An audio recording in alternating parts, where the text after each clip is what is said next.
সুপ্রিয় দর্শক, কেমন আছেন সবাই? আশা করি সবাই অনেক ভালো আছেন। আবারও চলে আসছি নতুন একটি রেসিপি নিয়ে। সবাই রেসিপিটি শেষ পর্যন্ত দেখবেন। প্রথমেই কড়াইতে 1 চামচ মুগ ডাল ও 1 চামচ মসুর ডাল নিয়ে নাড়াচাড়া করে 5 মিনিটের মতো লাল লাল করে ভেজে নিব। ভেজে নেওয়া হয়ে গেলে নর্মাল পানি দিয়ে 5 থেকে 6 বার ভালোভাবে ধুয়ে নিব। এবার কড়াইতে পরিমাণ মতো তেল দিয়ে দিব।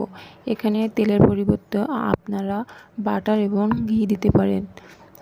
ছোট সাইজের একটা পেঁয়াজ কুচি দিয়ে দিব আর 1 চা চামচের মতো আদা ও রসুনের পেস্ট দিয়ে নাড়াচাড়া করে 2 মিনিটের মতো ভেজে নিব, যাতে আদা ও রসুনের কাঁচা গন্ধটা চলে যায়। এবার এখানে আছে মিষ্টি কুমড়া, আলু, গাজর, টমেটো, এই সবগুলো উপকরণ দিয়ে দিব।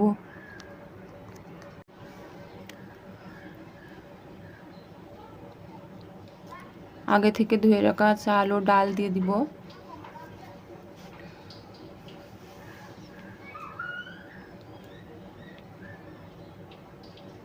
এবার 1 চামচ লবণ, 1 চামচ হলুদ গুঁড়া দিয়ে সবগুলো উপকরণ ভালোভাবে নেড়ে চেড়ে 5 মিনিটের মতন ভেজে নিব। তার চাই বেশি ভাজতে যাবেন না, তাহলে বাচ্চাদের খাওয়াটা পুষ্টিগুণটা হারিয়ে যাবে।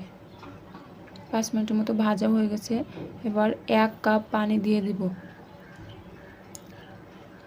এবার 1 টুকরো তেজপাতা, 1 টুকরো ডালচিনি এবং 1টা এলাচ দিয়ে দিব।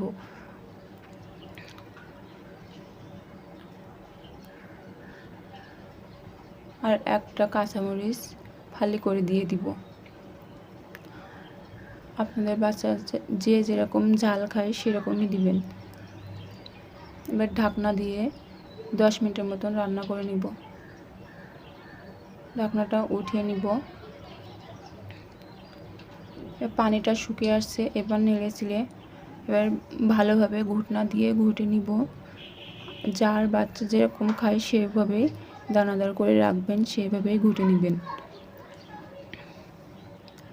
ভালোভাবে ঘুটে নিয়ে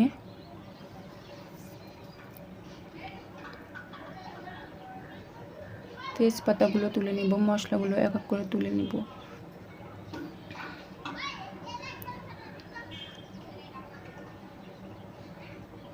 এবার এখানে 1 চামচ জিরার গুঁড়া দিয়ে দেবো, তাহলে টেস্টটা ভালো হলে বাচ্চারা খেতে ভালো লাগবে। রান্নাটা শেষ হয়ে আসছে। যার বাচ্চা যেরকম খায় সেরকমভাবেই নামিয়ে নেবেন। দেখেন আমি এরকমভাবেই নামিয়ে নিছি, আপনাদের ইচ্ছা মতো নামিয়ে নেবেন। এবার আমি 2 টুকরা মাছ নিয়ে 1 চামচ লবণ ও 1/2 চামচ হলুদ গুঁড়া দিয়ে মাছটা ভেজে নিব। কড়াইতে তেল দিয়ে দিলাম। মাছটা দিয়ে বেশি ভাজবো না, লাল লাল করে ভেজে নিয়ে এবার উঠিয়ে নিব। এটা কাঁটাগুলো ভালোভাবে ছাড়িয়ে খিচুড়ির সাথে মিশিয়ে দেবেন। আমার পরবর্তী ভিডিও দেখার আমন্ত্রণ রইল। সবাই ভালো থাকবেন। আসসালামু আলাইকুম।